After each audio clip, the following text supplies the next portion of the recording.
Have you ever noticed how a single thought can pull you into a storm? One moment, you're at peace. The next, your mind is spinning with what-ifs, regrets, fears, and expectations. The truth is, most of our suffering doesn't come from the world. It comes from the way we think about the world. But here's the secret. Your mind is not your enemy. It's a wild horse waiting to be trained. And once you master it, nothing, no person, no failure, no situation can shake your peace. Monks don't walk through fire because they're fearless. They walk through it because their minds are silent. They've learned the art of focus, the strength of stillness, the calm that doesn't waver no matter what the world does around them. And now, you're about to enter that same space of clarity. Not by running away from life, but by learning how to meet it with a mind that no longer trembles. 1. Your mind is the root. Calm it, and life follows. In Buddhism, everything begins with the mind. It's not just one part of who you are, it defines who you are. Your thoughts shape your emotions shape your actions, and your actions shape your life. The Buddha once said, "All that we are is the result of what we have thought." This means your reality is born from your mindset. If your thoughts are filled with worry, fear, or anger, your life will feel like a constant storm. But if your thoughts are grounded in peace, patience, and awareness, life becomes easier, even when things go wrong. Have you ever noticed how two people can go through the same difficult situation, yet one stays calm while the other falls apart? The difference is not what happened, it's how the mind responds. A restless mind will make small problems feel huge. It will exaggerate danger, create confusion, and keep you stuck in fear. But a calm mind can handle even the toughest situations with grace. When your inner world is still, the chaos of the outside world loses its power over you. That's why Buddhists don't try to control everything around them. They don't chase perfection in the world. They build peace within themselves.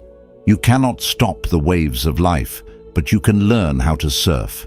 You can train your mind to respond wisely instead of reacting emotionally. The first step is awareness. Pause, breathe, feel your feet on the ground. Listen to your breath. These simple acts bring you back to the present moment where your power lives. Not in the future you worry about, not in the past you regret, but right here, right now. When you realize that you are not your thoughts, but the observer of those thoughts, you take back control. You stop letting your mind drag you into stories that don't serve you. You start choosing peace over panic, stillness over struggle. So don't spend your life trying to fix everything around you. Fix what's inside. Train your mind daily, just like you would train your body. With time and consistency, your inner calm will become unshakable. And when your mind is calm, life follows. Even when there's noise outside, there's silence within. And that silence is your superpower. 2. Let go of what you can't control. One of the deepest sources of suffering in life comes from trying to control things that are simply not within our power. You try to control how others behave. You try to control the future. You stress over things that haven't even happened yet, or may never happen at all. And while your intentions may come from a place of care, this constant desire to manage every outcome leads to exhaustion, anxiety, and inner chaos. Buddhism teaches a core truth: impermanence. Everything in life changes. People come and go. Circumstances rise and fall. Even your emotions, your thoughts, your beliefs, they shift like the clouds in the sky. So when you cling to something as if it's permanent, you suffer. When you expect life to stay exactly the way you want it, you create unnecessary pain for yourself. You see, worry is often a sign that you're trying to grip life too tightly. It's your mind's way of saying, "I don't feel safe unless I'm in control." But the truth is, you never had full control to begin with.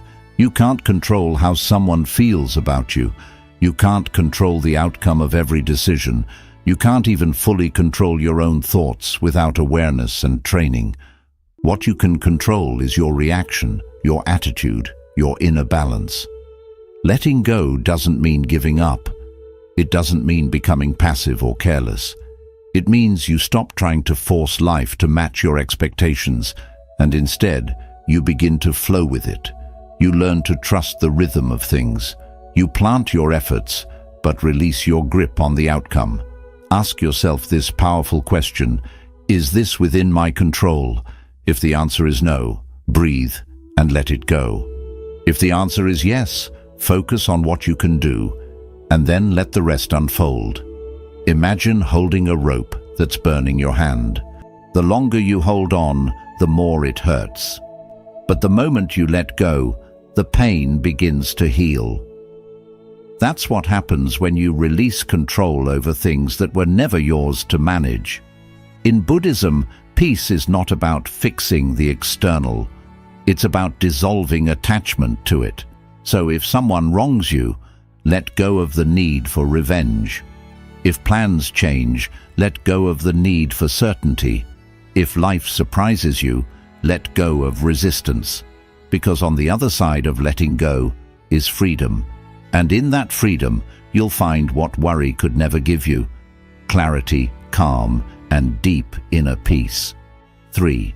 Practice presence. Most of the suffering in your life doesn't come from the present moment. It comes from your mind wandering away from it. You worry about what might go wrong tomorrow. You replay things you wish you could change from yesterday. And in doing so, you miss the only place where peace can truly exist: right now. Buddhism teaches that the present moment is the only reality. The past is gone. The future hasn't arrived. The only time you can breathe, act, think, grow, or feel is now. But because our minds are constantly distracted, jumping from thought to thought like a restless monkey, we rarely experience this moment fully. Think about how often you eat while scrolling on your phone, walk without noticing the ground beneath your feet, or listen to someone speak while already planning your response. We're physically present, but mentally elsewhere. This disconnection creates anxiety, tension, and a feeling that life is always slipping through our fingers. When you learn to anchor your awareness in the present, something shifts. You stop resisting life, and you start experiencing it. You begin to notice the taste of your food, the warmth of the sun, the sound of the breeze, the way your breath rises and falls. Even ordinary moments become beautiful when you're fully there to witness them. Presence is not about making the moment perfect. It's about being awake to it as it is. If you're sad, be present with the sadness. If you're joyful, savor that joy. If you're in pain, bring your attention gently to that pain, without judgment. The goal is not to escape the moment, but to enter it more deeply. Mindfulness meditation is one way Buddhists cultivate this presence, but you don't need a cushion or a quiet room to practice. Every moment is an opportunity. Washing the dishes can become a meditation. Walking to your car, drinking tea, breathing.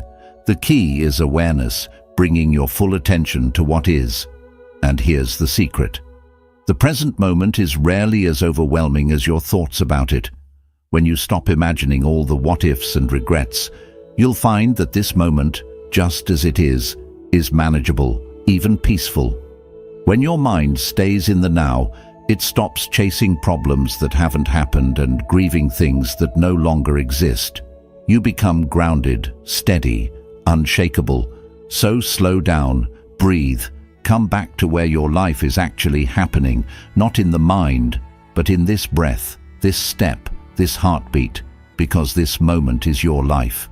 And when you give it your full attention, it gives you peace in return. 4. Observe. Don't absorb. Detach from the drama. One of the greatest skills you can ever develop for inner peace is the ability to observe without absorbing. In Buddhism, the mind is often compared to a clear lake. Every thought, emotion, or situation that enters it is like a ripple on the surface. But the lake itself, its essence, remains still and unshaken at its depth. The problem is, most of us never learn how to simply watch the ripples. We jump into them, identify with them, and let them carry us away. Every day life throws noise at you. Someone says something rude, you get a disappointing message, plans fall apart, and instantly your mind reacts. Why did this happen? What did they mean by that? I'm angry, I'm hurt, I'm offended. Without realizing it, you become the thought, you become the emotion. You absorb it, carry it, and suffer under its weight. But what if you didn't have to? Buddhism teaches you that you are not your thoughts. You are not your emotions. You are the awareness behind them. Just because a thought appears in your mind doesn't make it true. Just because you feel angry doesn't mean you need to act on it. You can witness it, breathe through it, let it pass like a cloud in the sky. This is not suppression. You're not denying your emotions. You're honoring them by giving them space, but not power. Think of your mind like a room with many guests. Some are loud, some are calm, some bring joy, others bring pain. You are not those guests. You are the host. You can choose which ones to interact with, which ones to thank and release, and which ones you simply let pass through. This practice is called non-attachment. It means learning to notice your thoughts without clinging to them. When you get good at this, your emotional reactions stop owning you. Someone may try to start drama, but you don't absorb it. A triggering situation may unfold, but you stay rooted in calm. The world may continue to spin in chaos, but your inner world becomes like a quiet temple. You can hear the noise, but it doesn't enter you. You become the eye of the storm. Still, quiet, untouched. Try this. The next time you feel a strong emotion rise up, pause. Don't react immediately. Close your eyes. Observe the feeling. Name it without judgment. This is anger. This is fear. This is sadness. Breathe. Let it float in your awareness. Don't feed it. Don't fight it. Just watch it. You'll be surprised how quickly it softens when you stop giving it fuel. And when you live this way, life becomes much lighter. You no longer carry the pain of every argument, the weight of every misunderstanding, or the poison of every insult. You see things for what they are, just passing experiences. Remember, you are the sky. Your thoughts and emotions are the weather. Let them come, let them go. But stay rooted in your sky-like awareness. When you learn to observe without absorbing, you don't become cold, you become free. And in that freedom, you discover a level of peace that no drama, no person, no situation can ever take from you. 5. Repetition is power. Train your mind like a muscle. Most people believe that peace is something you stumble into by accident, something that just happens when life finally becomes perfect. But Buddhism teaches the opposite. Peace is not an accident. It's a discipline, a practice, a mental habit built through repetition. Think of your mind like a muscle. If you never train it, it becomes weak. It reacts emotionally to every little problem. It panics under pressure. It gets distracted easily, anxious quickly, and defeated often. But when you train your mind daily, intentionally, it becomes sharp, strong, and unshakable. Just like the body grows stronger through exercise, the mind grows calmer through repetition. In Buddhist monasteries, monks don't just meditate once and call it a day. They return to the cushion over and over again, every single morning. Not because it's easy, but because they know consistency builds power. It's not what you do once that transforms your mind. It's what you do every day, even when you don't feel like it. So how do you train the mind through repetition? Start with small, consistent practices. Every morning, sit in silence for 5 minutes and follow your breath. Watch your thoughts come and go like passing cars without chasing any of them. When your mind wanders, gently bring it back to the breath, again and again. That act of returning is where the strength is built. Repeat calming affirmations. Read a few lines of wisdom daily. Reflect on impermanence every time you feel yourself clinging to outcomes. These may seem simple, but done consistently, they rewire your brain. They build new mental patterns that replace worry with presence, reactivity with stillness, chaos with clarity. It's not about perfection. Your mind will wander. You'll feel restless. You'll forget. That's okay. What matters most is that you return. Every time you come back to the present moment, every time you choose peace over panic, you lay another brick in the foundation of a calmer mind. And just like a muscle, the results build slowly but powerfully. Imagine this. One person practices calmness once a month whenever life gets hard. Another person practices mindfulness for 10 minutes every day. Who do you think will be more grounded when a storm hits? The one who trained for it. So don't wait until life is peaceful to start your practice. Practice now, in the noise, in the stress, in the struggle. That's where real strength is born. And soon, you'll notice a shift. Things that used to trigger you don't bother you as much. You'll pause before reacting. You'll find your breath in moments where you used to lose your mind. That's the result of mental training. That's what repetition gives you. Control, clarity, and calm.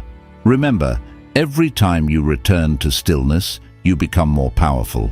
Every time you focus your mind, you move closer to freedom, and every small, repeated step becomes part of a great transformation. So train your mind like a monk trains his breath, patiently, daily, and with love. Because when you do it enough times, peace won't be something you visit. It will be where you live. 6. Choose stillness over reaction. In a world that constantly provokes you, stillness is one of the rarest and most powerful responses you can choose. People will test your patience. Situations will challenge your expectations. Life will not always be fair, but what determines whether you suffer or stay strong is not what happens. It's how you respond.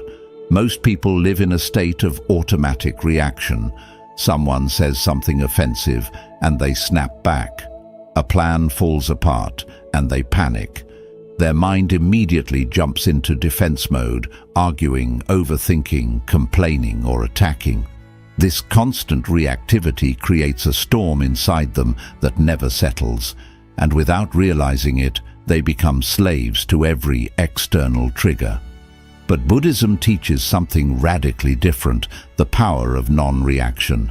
The Buddha said, "You will not be punished for your anger. You will be punished by your anger." This means every time you let the world dictate your emotions, you hand over your peace. You give away your power. Stillness, on the other hand, is not weakness. It's not passivity. It's mastery. Imagine someone insults you, trying to provoke you. Your ego wants to fight back, to prove yourself, to win the moment. But instead, you pause. You take a breath. You observe your inner reaction without feeding it. You choose not to respond, not because you're afraid, but because you're above it. That stillness shakes people more than anger ever could. Because when you're calm, you're unpredictable, you're unshakable. You become the one who holds the power, not by force, but by self-control. And stillness isn't just about staying silent in conflict. It's a way of moving through life. Stillness is walking away from drama instead of fueling it. Stillness is listening to understand instead of speaking to defend. Stillness is taking a deep breath before reacting to bad news. Stillness is sitting with your discomfort instead of escaping it through distraction. Stillness is allowing things to unfold without trying to force them. But how do you choose stillness in a world that rewards loud reactions? You train for it. Like a warrior sharpens his sword, you sharpen your awareness. Through daily meditation, mindful breathing and reflection, you build the space between stimulus and response. In that space lies your true freedom, the ability to respond with wisdom instead of reflex. Here's the truth. You don't need to attend every argument you're invited to. You don't need to fix every misunderstanding. You don't need to explain yourself to people committed to misunderstanding you. When you've found peace within, their chaos can no longer pull you out. Stillness is not the absence of emotion, it's the control of it. You might still feel anger, fear, or sadness, but you don't let those emotions drive your behavior. You acknowledge them and then choose your action with clarity. This is the path of the wise. Think of a candle in the wind.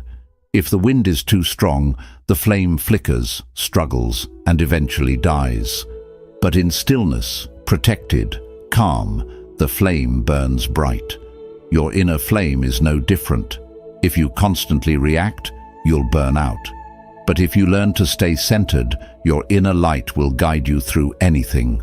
In moments of pressure, ask yourself, is reacting to this worth my peace? Will this matter tomorrow, next week, next year? Am I responding from ego or from awareness? When you choose stillness, you don't lose. You win in the deepest way. You rise above noise. You conserve your energy. You earn respect, not through fear, but through presence. People start to notice that you don't get dragged into negativity, that you remain calm when others lose control, that you lead with wisdom, not pride.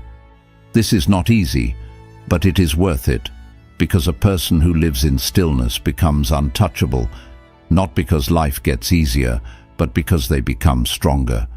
So next time life pokes you, pause, breathe.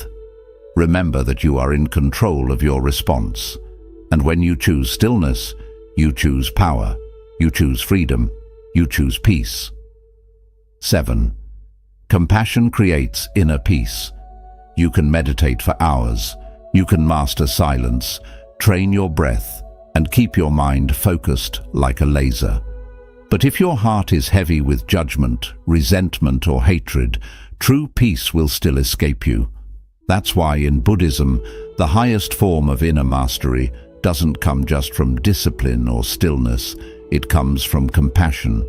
Compassion, or metta in Buddhist teachings, is the intentional practice of extending loving kindness not just to those you like or agree with, but to everyone, including those who hurt you, disagree with you, or disturb your peace.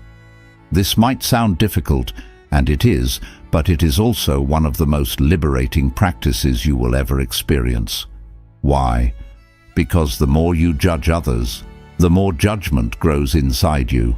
The more resentment you hold, the more it harms your own mind. Holding on to anger, even if it feels right, is like drinking poison and hoping the other person gets hurt. It never works. You don't need to forgive someone because they deserve it. You forgive because you deserve to be at peace. When you train your mind to choose compassion instead of reacting, you stop being controlled by other people's actions. You rise above the drama, the blame, and the emotional traps. You stop letting your peace depend on how others behave and start creating a peace no one can take away. Let's look at an example. Imagine someone lies about you or shows you disrespect. The usual reaction is to feel angry, want revenge, or cut them off. But Buddhist wisdom teaches something deeply powerful. They are in pain too. A truly peaceful person doesn't need to hurt others. People lie, cause pain, manipulate or gossip because they are hurting, because they feel lost, because they aren't aware of their own suffering. And when you understand this, you stop taking their actions personally. This doesn't mean you accept abuse. Compassion isn't weakness. It is a form of clarity. You can create boundaries with kindness. You can leave toxic situations without hatred. You can protect your peace without holding on to bitterness. When you respond to negativity with compassion, you shift the energy of the moment. You become the space where anger stops, not where it grows. And here's the beautiful truth. Compassion isn't just for others. It's meant for you too. Many people carry shame, guilt, and self-hate. They keep punishing themselves for their past. They replay memories they wish they could change. But peace doesn't come from being perfect. It comes from forgiveness. When you forgive yourself with the same kindness you would give a friend, you free your mind from the prison of regret. Buddhist monks often start meditation by sending loving thoughts to themselves. May I be safe. May I be happy. May I be free from pain. Then they extend those wishes to others. May all beings be happy. May all beings be free from pain, even those who have hurt me. This isn't imagination. It's training the heart to stay open in a world that always tries to close it. And here's the change. The more compassion you offer, the more peace you feel. Because you're no longer moving through life in a state of defense. You're not holding grudges, seeking revenge, or judging everyone you meet. You begin to see people not as enemies or problems, but as human beings, each carrying their own struggles, their own stories, and their own pain. This change brings a deep sense of peace inside you. You no longer feel threatened by everything around you. You don't get upset so quickly. You respond instead of reacting. You try to understand instead of attack. You become like a mountain, strong, calm, and full of life. Even when storms come, you shine with peace because you've cleared the inner mess that once stole your calm. So keep this in mind. No meditation, no philosophy, and no spiritual path is complete without compassion. It's the link between your mind and your heart. It's the root of true wisdom, and it's the power that makes inner peace a way of living, not just for you, but for everyone you meet. Choose compassion, not because it's simple, but because it sets you free, because it breaks the cycle of suffering, because it helps you love without fear and live without hate. In a world full of noise and separation, be the one who brings warmth. Be someone who understands. Be someone who chooses love, even when it's difficult. Because when you do, you'll find the highest kind of strength, a peaceful heart. Your mind is the most powerful tool you'll ever have. It can be your worst enemy or your best friend. And the difference depends on how you train it. Buddhist wisdom doesn't promise a life without challenges. It doesn't say the world will calm down just because you meditate, but it does teach you how to stay calm in a world that often isn't. Through these 7 lessons, quieting your mind, letting go of control, staying present, watching without taking in negativity, repeating habits that bring peace, choosing stillness and living with compassion, you slowly build a mind that stays steady, a mind that doesn't panic when tested, a mind that doesn't get lost in chaos, a mind that becomes a light, not just for you, but for those around you. So don't stress, don't hurry, don't let the world pull you away from your center. Breathe, stay focused, come back to this moment, and remember, peace isn't found in perfect situations. Peace is found in a trained mind. Train it every day. Care for it gently, and your life will transform, not because the world changed, but because you did. Thank you for watching. May your mind stay calm. May your heart stay kind. And may you move through life with the quiet strength of true peace.